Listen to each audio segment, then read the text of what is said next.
지금부터 뭐냐면 미국의 중앙은행 역할을 하는 게 연방준비제도 이사회라는 거예요. 연방준비제도 이사회는 희한하게 정부 기관이 아니라 앞에 페더럴이 붙었는데 연방이라는 뜻이 붙었는데 사실은 상장된 민간 뭐 그런 거예요. 이 배경을 살펴봐야 됩니다. 그래야지 달러가 어떻게 된 건지 달러에 대해서 파악할 수 있어요. FRB 연방준비제도 이사회는 1918년 제정된 연방준비법에 의해 연방준비국이 발족됐고 35년 은행법에 의해서 연방준비제도 이사회로 개칭. FRB는 금리 결정, 달러 발행, 재무 채권 매입 발행, 지급 준비 결정, 뭐 금융기관 관리 감독 이런 걸 다 하는 겁니다. 우리나라 중앙은행하고 같아요. 우리나라 중앙은행하고 같아. 연방준비제도는 연준이 국가 전체 준비금을 주관하는데 12개의 연방준비은행을 중심으로 전체를 관리 감독하는 거야. 미국은 지방은행이 12개. 각 주마다 다 있는 게 아니고 12개를 통제하는 이런 은행들이 있고 FOMC 회의는 이 은행장들이 다 참석을 하는 거죠. 그런데 이 연방준비제도 이사의 배경에 대해서 뭔가 이상한 게 있다라고 우리 주장한 사람이 있어. 유스토스 멀린스라는 사람이 메일에 갈려진 연방준비제도의 실체를 폭로한 책을 더 시크릿 오브 더 페더럴 리저브라는 책을 썼어. 여기 유스토스 멀린스가. 이게 번역돼서 나온 책이 누가 99%를 터는가인데 절판됐어요. 예수 십자에 조회는 되는데 절판돼서 살 수는 없어. 연방준비제도의 비밀과 런던 커넥션. 이 책을 번역한 책입니다. 자, 이 책에서 밝힌 거에 의하면 1914년 연방준비제도 로스차일드가 관계 지부는 연방준비제도의 비밀이라는 저서에서 12개 지역 연방은행의 초창기 사업허가서 주주연합 공개 등을 공개했는데 미국에서 판매 금지 당했으나 추후 유럽에서 출판됐다는 거야. 여기에 공개된 내용에 의하면 뉴욕 내셔널시티 은행의 주식수 뉴욕 내셔널시티 은행이 연방준비제도위원회 주식을 3만 주를 보유하고 있다는 거야. 이 은행은 록펠러와 콜룹스가 소유하고 있고 뉴욕 내셔널 상업은행이 2만 1,000주 연방준비제도 이사의 주식을 갖고 있다고 이만큼 2만 1,000주를 얘는 폴 와버긴 사람을 관련 있는 거고 퍼스트 내셔널 은행은 11,000주를 갖고 있다고 JP 모간이 갖고 있고 JP 모간이 퍼스트 내셔널 은행의 대주주고 하노버 은행은 12,000주를 갖고 있다고 이거는 로스차일드 가문에서 하는 그런 걸로 관련있다고 뉴욕 연방은행이 1914년 5월 통합감독관에게 제출된 문서 연준의 지분 50% 이상이 유럽 은행 소유이고 유럽 은행 대부분은 로스차일드가 소유를 하는 거야. 그걸 좀 더 세부적으로 들어가 보면 자 뉴욕 내셔널시티 은행은 록펠러와 콜루사, 야곱시프, 뉴욕 내셔널시티 공동 경영자 로스차일드 가문이 가장 먼저 월스트리트에 파견한 대리인으로 프랑크푸르트 로스차일드와의 집에서 같이 살던 랍비의 손자 야곱 시프를 미국 총책으로 보냈다는 거예요. 그래서 야곱 시프는 콜룹스와 동업하는 동업자인 솔로몬 롭의 딸과 결혼해서 뉴욕 내셔널 시티 은행은 이런 걸 볼 때 로스차일드하고 관련이 있다는 거죠. 뉴욕 내셔널 상업은행의 폴 와버건 로스차일드 최대 주주인 영란은행의 시스템을 본따서 연방준비제도 이사의 밑그림을 그렸다는 거지. 영란은행의 최대 주주였던 로스차일드가 1913년 이걸 본따서 연방준비제도 이사회를 만들었고요. 프랑크푸르트 로스차일드는 독일계 유대인 와벅 삼형제 중 둘째 폴 와벅, 막내 펜스 와벅을 1902년 미국에 보내서 야곱 시프의 뒤를 잇게 한다. 그래서 폴 와벅은 뉴욕에서 야곱 시프가 운영하는 유대계 금융기관인 클럽의 중력으로 들어가 월스트리트에 대해 배우면서 야곱 시프의 동생이자 클럽과의 사위가 되었다. 첫째는 독일에 남았다. JP 모건은 로스차일드가 공식적으로 협력해서 미국의 철도, 철강, 공유 산업을 장악하였고 카네기 철강에서는 5억 달러의 인수를 했는데 이 금액은 미국 국가 예산의 몇 배가 넘는 금액이었다. 1901년 JP 모건의 자본 지원하에 최대 철강회사였던 카네기 제강회사 등 10여 개사를 통합해서 미국 사상 최초 14억 달러 구매 자본금으로 US 시트를 창립했는데 당시 조각 생산의 65%를 차지했다. JP 모건이 사망했는데 자신의 재산 19%만 유산으로 남겼으니 나머지는 로스차일드 가문의 재산이지 않을까 추정된다. 29년 대공황으로 해서 미국 증시 경제가 폭망했죠. 기업이 다 폭락했어. 200개 상장장 중에 이때 모든 주식들이 다 폭락하니까 이때도 이 주식들의 200개 중에 70% 이상을 싹쓸이 해버렸어. 이 자금들이. 이 자금들이. 이 시기를 거치면서 그러니까 미국을 주도하는 200개 상장사들의 70%를 아까 여기 있는 이 은행들이 주식을 싹 끌어모았다가 쌍각이 왜? 대공황으로 급락을 했으니까 저렴한 돈으로 이때부터 금융자본이 산업자본을 장악하게 됐다고요. 미국의 웬만한 대규 공장, 제조업도 대부분 대주주는 어디라고요?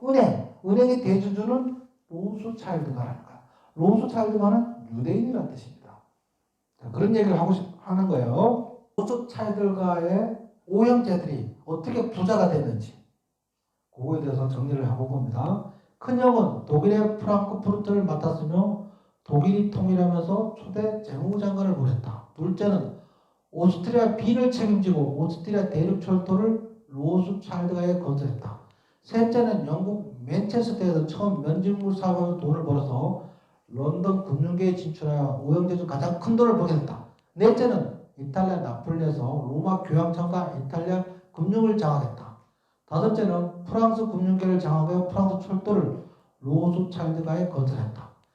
로스차일드 가문이 큰 돈을 벌 수 있었던 것은 이 형제들이 주요 지역에 흩어져서 정보 네트워크를 형성해서 정보를 주고받아 협력하고 있었고 워터루 전쟁이죠. 1810 워터루 전쟁에서 영국, 프로이센, 네덜란드 연합국 간의 전투에서 연합국이 패했다는 거짓 소식을 런던에 뿌려.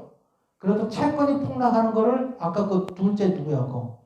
영국은 누구야? 셋째 그걸 채권 62%에서 사모은 거야.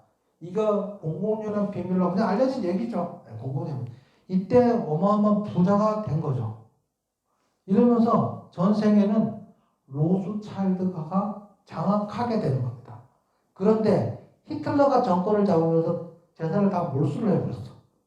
독일에서 재산을 몰수하고 프랑스에서 재산을 몰수하면서 로스차일드가는 베일에 쌓여지면서 지하로 스며들어 더 이상 자기들 소유의 재산을 눈에 띄지 않게 하는 거야.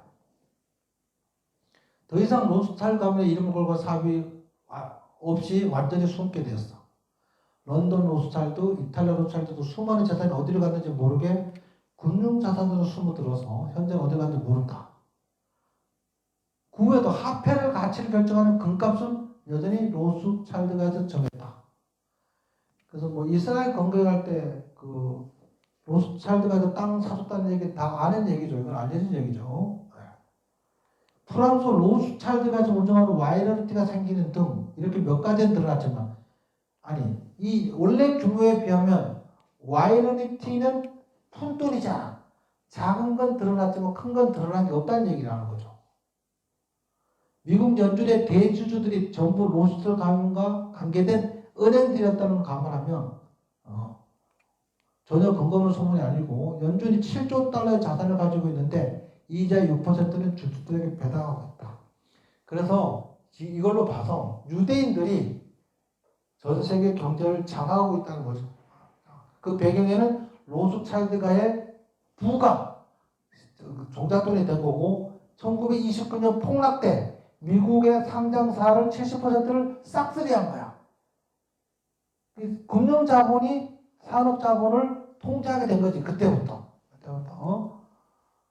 지금까지 긴 이야기의 끝은 세상은 달러에 조종받고 있고 이 달러라는 큰 배의 주인은 유대인이라는 얘기를 하고 싶었던 거예요. 이걸만 이해하면 그 다음부터 주식 투자는 좀 훨씬 쉬워집니다. 이걸 이해를 못하면 미국 주식 샀는데 불안해. 조금만 내려가도 불안해. 근데 이걸 이해하면 무슨 일이 벌어지냐면 훨씬 쉬워집니다. 그다음부터.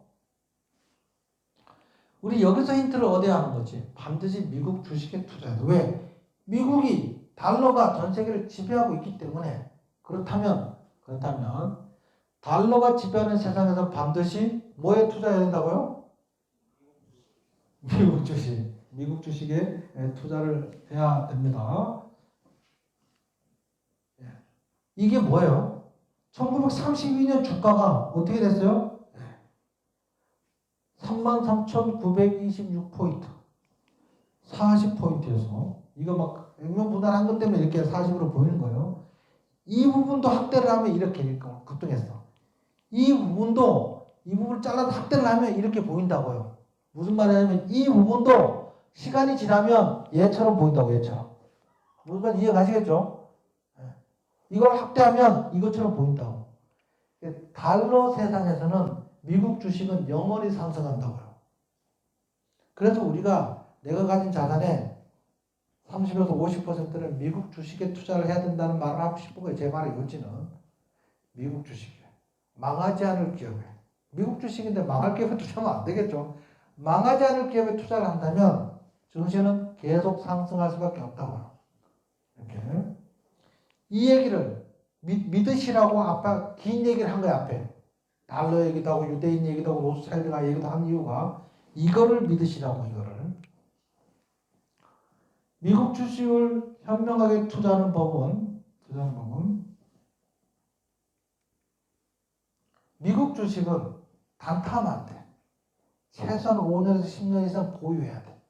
왜 그래요? 미국 주식은 수익 나고 팔면 20% 세금을 내야 돼. 수익 난 상태에서 한번 세금을 내고 파는 건 괜찮아. 그거는 뭐 수익 났는데 20% 세금 내는 건 뭐 어때? 22% 세금 내는 건 뭐 어때? 근데 그걸 반복하면은 돈은 누가 번다고요? 저거 예를 들면 카지노 오빠도 카지노가 돈 다 버는 거랑 같아. 그냥 그 세금으로 다 나가는 거야. 사고 팔고 반복하면 5년이나 10년 정도 자꾸 사모으는 거야. 그냥 미국 주식을 계속 사모은다면 그래서 세금은 한두 번 내는 걸로 끝내야 된다고. 사고 팔면 안 된다고. 우리나라 주식은 트레이딩을 할지언정 미국 주식은 5년 또는 10년 이상 보유해서 수익을 좀 크게 내서 세금을 한 번 내고 말아야 돼. 20% 세금을 내고 요걸 좀 이해를 해야 된다. 그래서 미국 주식은 장투해야 된다. 장투를 하게 되면 성장성 있는 종목을 하면 성장성과 인플레이션, 달러 프리미엄까지 합쳐지면 굉장히 많이 상승할 수 있습니다. 수익이 예상보다 커질 수 있습니다. 제가 얘기하는 게 아니고 뭐가 얘기한다고요? 역사가 그리 말을 한다고. 역사가. 제가 막 우기는 게 아니고 역사가 그리 말을 하죠. 지금까지 이렇게 될 거라고요. 이 그림을 이해를 한다면 작년에 증시가 굉장히 많이 내렸잖아요. 나스닥이 33% 내리고 내렸잖아. 그게 그렇게 두렵지 않은 거지. 그런 하락이. 견딜 수 있는 거지. 왜? 전 세상이 달러가 지배하고 있다면 미국 주식은 반드시 다시 오른다는 거지. 한 국가는 망할 수도 있죠. 뭐 러시아나 뭐 아르헨티나, 브라질 이런 것처럼. 하지만 미국은 지금 아직까지는 제가 볼 때 여러분들 생각에 달러의 지배하는 달러의 패권이 언제 끝날 것 같습니까? 아무리 짧아도 50년 가지 않을까? 이 기분이 다 30년 가지 않을까요? 우리 10년만 견디자고요. 미국 주식에 투자해서. 그러면 예상과 다른 엄청난 그게 나올 수 있습니다. 자, 지금부터 종목 얘기를 조금 해볼게요. 텐베거란 말이 있죠. 심루타라는 의미로 주로 투자자가 10배 수익률을 얻은 주식 종목을 일컫는다. 77년부터 13년간 운영한 마들렌 펀드 2700% 수익률을 올린 미국 펀드 매니저 피터 리치가 사용한 용어다. 텐베거. 텐베거의 종목에 대해서 얘기를 할 건데 먼저 뭘 이해해야 돼요? 10년간 성장할 산업을 이해를 해야지. 10년간 예를 들면 정유주 10년간 상승할까요? 안 해. 걔들은 정유주 투자를 한다면 10년간 배당받을 생각을 갖고 투자를 해야 돼. 걔들은 예를 들면 정유주나 철도주나 뭐 이런 것도 항공주 이런 거 있잖아요. 성장의 임계라는 게 다 달라요. 비행기가 더 늘어나지 않을 거고 철도가 더 늘어나지 않을 거고 한계가 있을 거라는 거지. 그런 종목들은 배당에 투자하는 거고 성장성에 투자하는 게 아니야. 그 배당은 누가 투자해야 돼요? 자산이 어마어마하게 많은 사람들이 투자하는 거고 우리처럼 자산이 그렇게 많지 않은 분들은 여기 계신 분들 한 100억씩밖에 없잖아요. 그죠? 100억 정도 가지신 분들은 성장성 있는 기업에 투자하셔야 된다고. 저거는 몇천억 가지신 분들이 배당주 투자하는 거고. 그래서 템버거예요. 템버거 10배니까 1000%죠. 제가 책을 올해 작년 9월에 냈어요. 여기에 이제 미래를 주도할 산업을 찾아라 10배 상승할 종목 팔고 이렇게 했어. 여기서 말한 종목이 10배 갈지 안 갈지 알 수는 없지만 일단 상승할 산업에서 상승할 종목이라고 해놨죠. 그 중에 5배만 가도 실패인가요? 성공이지. 10배 간다고 했는데 20배 가는 종목이 나올 수도 있겠죠. 그냥 목표치야, 목표치. 그래서 이 책은 없으신 분은 사서 보시기 바랍니다. 이 안에 들어가면 2030년까지 10배 상승할 산업은 첫 번째는 로봇이겠죠. 다 아는 얘기야. 로봇이 지금 점점 더 우리들 세상에 가까이 다가오고 있죠. 웬만한 서빙, 커피도 로봇이 타고, 요리도 로봇이 하고, 서빙도 로봇이 해. 지금 막 배달도 로봇이 하는데 늘렸어요. 그죠?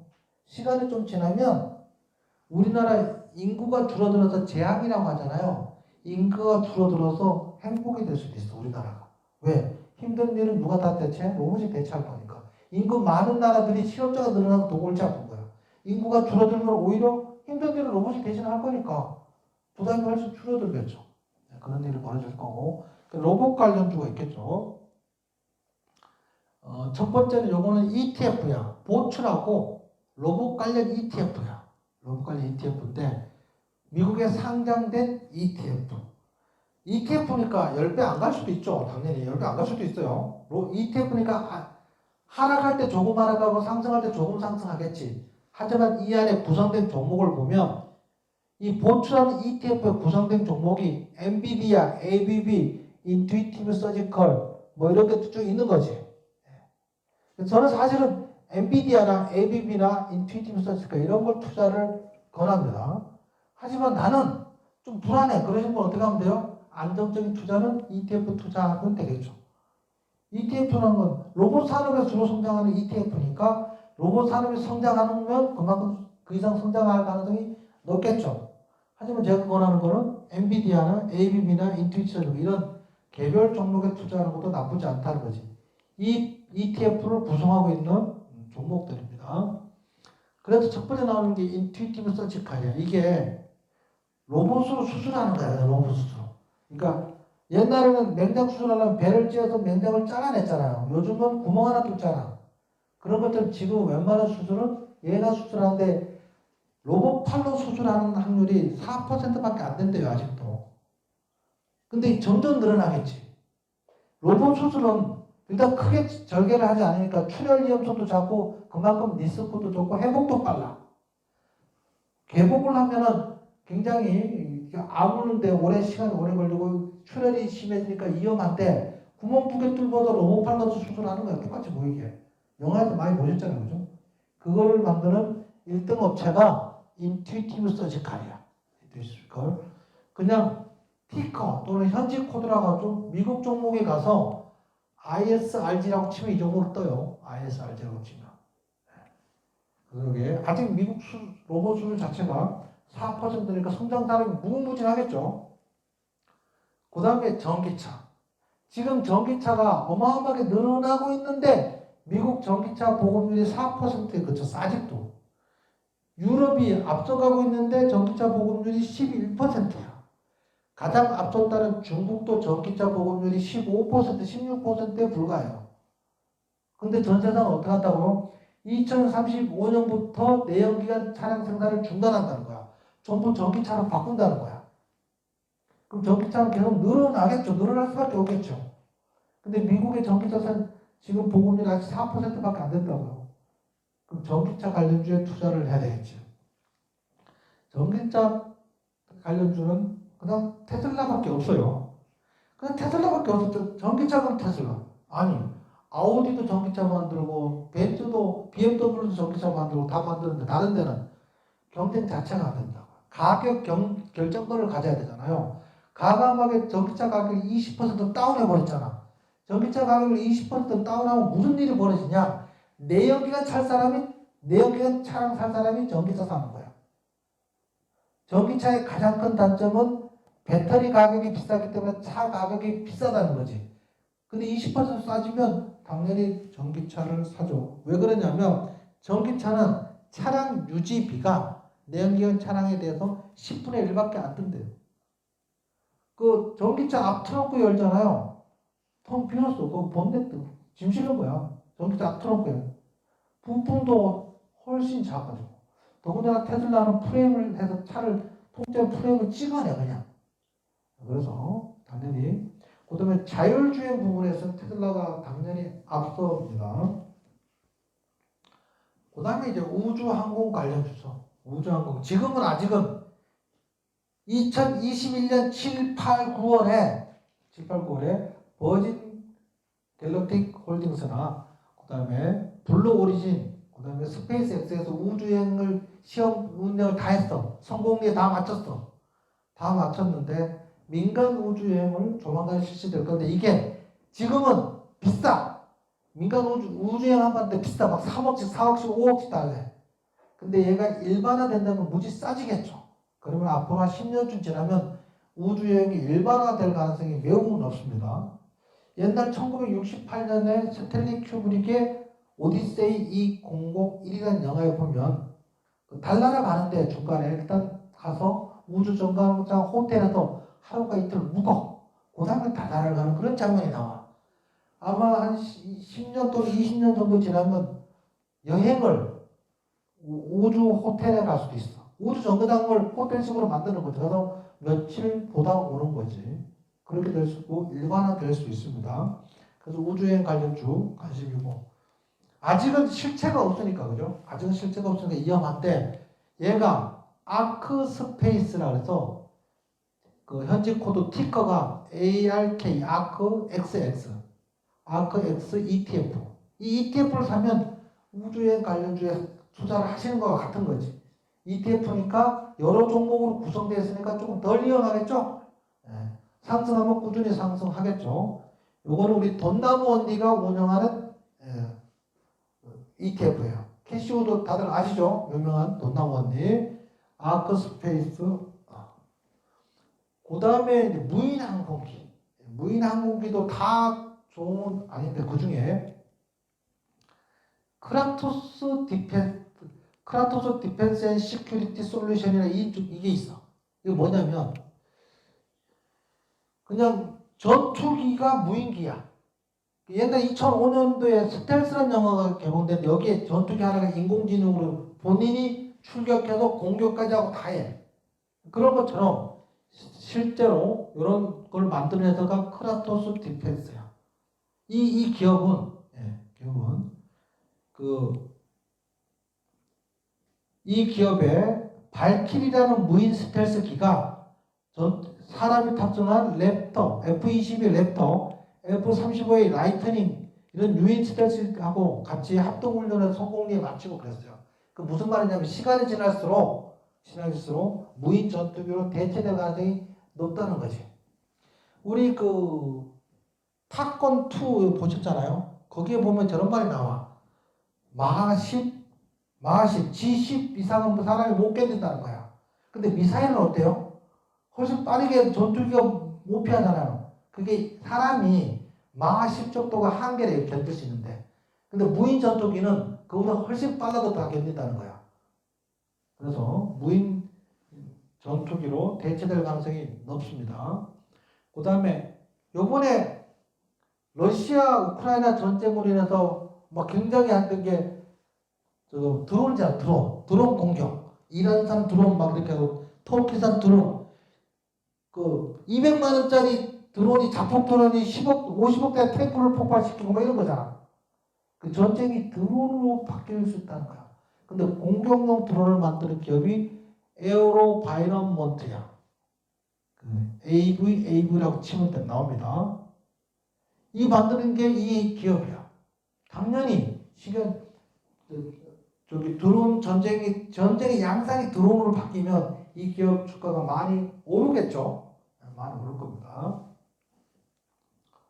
자, 이렇게 해서 제가 성장할 산업과 종목들까지 소개해 드렸습니다. 이거 말고 이제 여러 종목이 좀 더 있어요. 제 책에는 더 많은 산업과 더 많은 종목들이 있는데 뭐 여기 시간이 제한돼 있잖아요. 그죠? 교육 시간이 제한돼 있고 그래서 이 정도만 소개했고 더 많이 궁금하신 분들은 책 사서 보시면 됩니다. 사서 보시면 되고 자, 지금부터